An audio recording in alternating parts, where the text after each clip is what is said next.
नमस्कार, मैं हूँ आपके साथ दीपक और आप देख रहे हैं भारत रीत। हमारे साथ जनता मंच के संपादक अनुराग द्विवेदी जी जुड़ चुके हैं। राबड़ी देवी ने बिहार विधान परिषद में ऐसा बयान दे दिया जिसके बाद बिहार के दो भाग होने की चर्चाएं पूरे बिहार में होने लगी।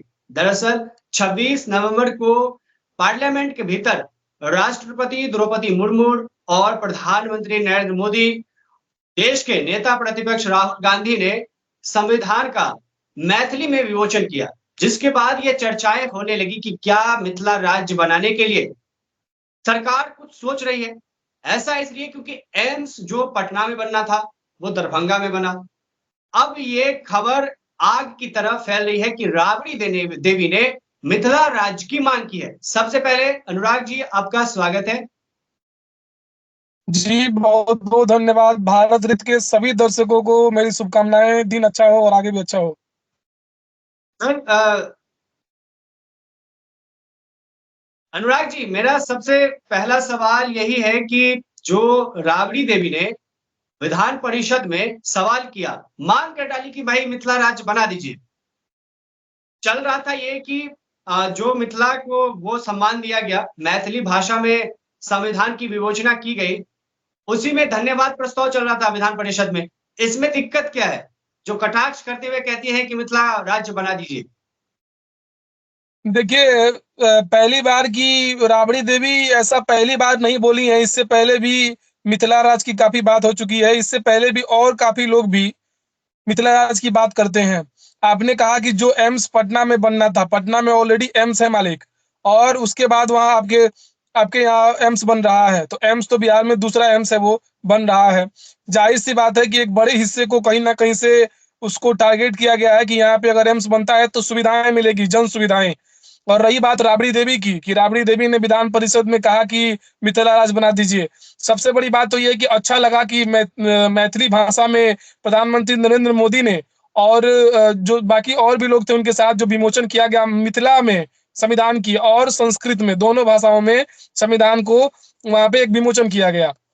उसके बाद से राबड़ी देवी का ये बात कहना मिथिला राज बना दीजिए। देखिए, मिथिला राज बनना बड़ी बात नहीं है। अगर मिथिला राज बन भी जाता है तो काफी समस्याएं भी होंगी।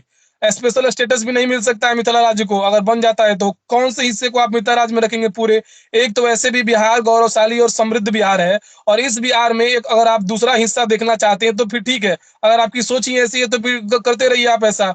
भैया, इतने इतने इस तरह के बिहार की आप लोग परिकल्पना किस तरह से किए हैं, क्या राज किए हैं और किस तरीके से लोगों का कल्याण हुआ है, वो तो सबको ही जानता है। वो हम तब जानते हैं जब छठ खत्म होता है तो पलायन करके जाते हैं जब किसी ट्रेन में, तब समझते हैं कितना डेवलप किया है आप लोगों ने बिहार को। और उसके बाद आप लोग ये मिथिला राज की बात करते हैं। मुझे नहीं पता है किस वे में उन्होंने कहा है।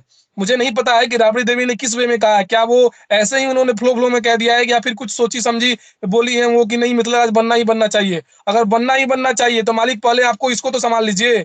इस बिहार को तो आप संभाल अनुराग जी, लीजिए। किसको किसको ऐसा संभालिएगा? अनुराग जी, ऐसा माना जा रहा था कि राबड़ी देवी ने विधान परिषद में गलती से बयान दे दिया हो, लेकिन जब वो मीडिया से मुखातिब होती हैं उसके बाद भी उन्होंने उस बयान को दोहराया। अब सवाल ये है कि कई बार जो है पक्षपात पूर्ण रवैये का जो आरोप नीतीश कुमार पर लगता आ रहा है, जहां मिथिला के जो उस क्षेत्र के लोग हैं वो आरोप लगाते रहे।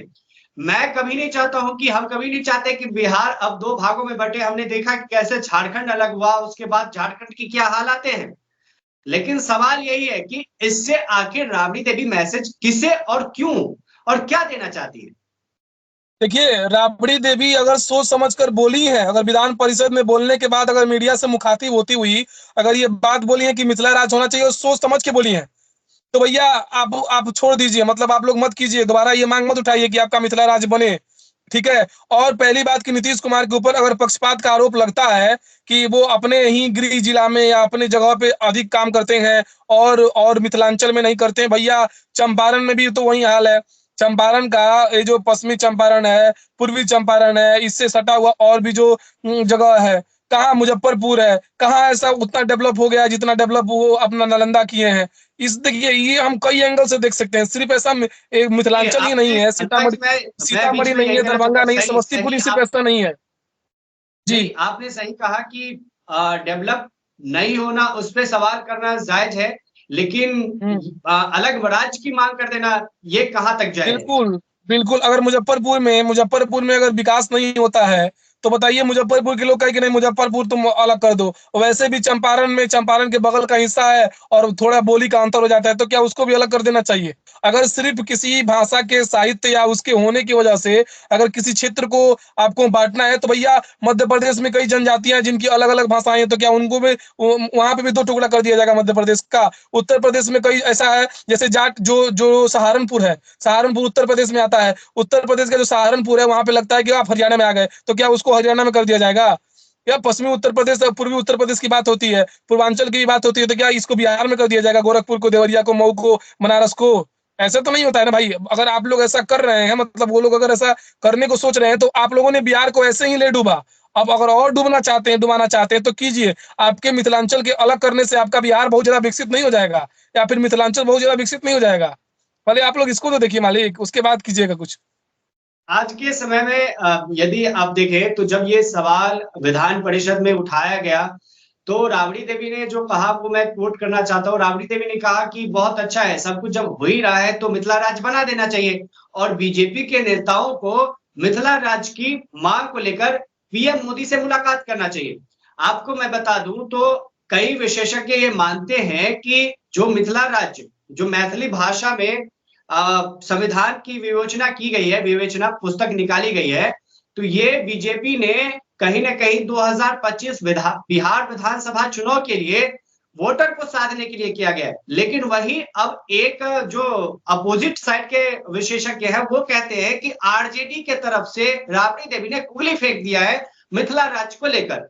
तो ये गुगली है, ये आपस में लड़ाई है। देखिए, ये अगर गूगली भी है तो भी बेकार है, और आपस में लड़ाई है तो भी बेकार है। अगर बीजेपी के नेता ये बात बोलते हैं तब भी बेकार है, आरजेडी बोलती है तब भी बेकार है। पहली बात ये हो गई। और दूसरी बात, आरजेडी अगर सोच समझकर बोली है, अगर राबड़ी देवी जी सोच समझकर बोली हैं, तो इससे ज्यादा बेनिफिट होने वाला नहीं है। तब तो चंपारण के लोग भी गुस्सा हो जाएंगे कि हमारे बिहार का 2 हिस्सा करने की बात कर रही हैं।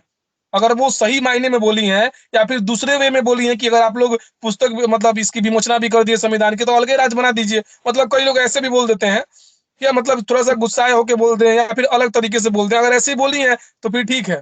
जी। नहीं, वही चीज़ है। सब ये मान के चल रहे थे कि बिहार विधानसभा में जो बोला है, वो सिर्फ़ वहाँ तक सीमित रह गया।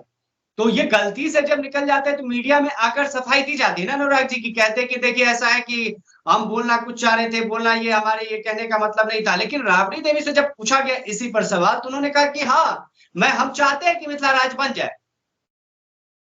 देखिए, सफाई दें या ना दें, इनकी दोनों सोच अगर सही मायने में बोली है तब भी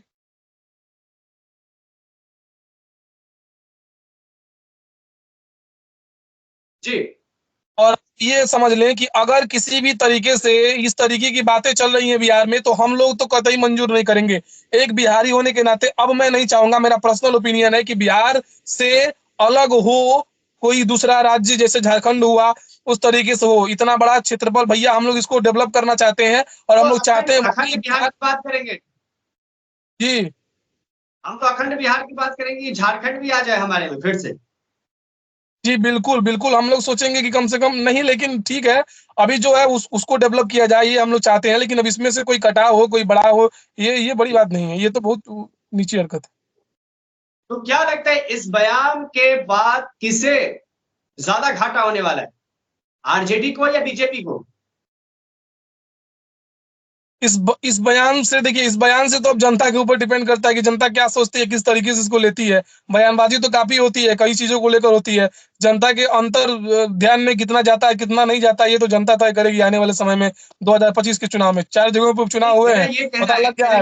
अनुराग जी मेरा ये कहना है कि जैसे कि एक तबका है जो कुछ ना कुछ लोग हैं जो चाहते हैं कि मिथिला राज्य बन जाए और एक तबके हैं जो कहते हैं कि नहीं बिहार को एक ही रहना चाहिए।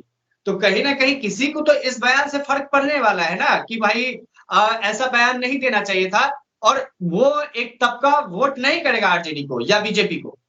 वो मैं कहना चाह रहा था।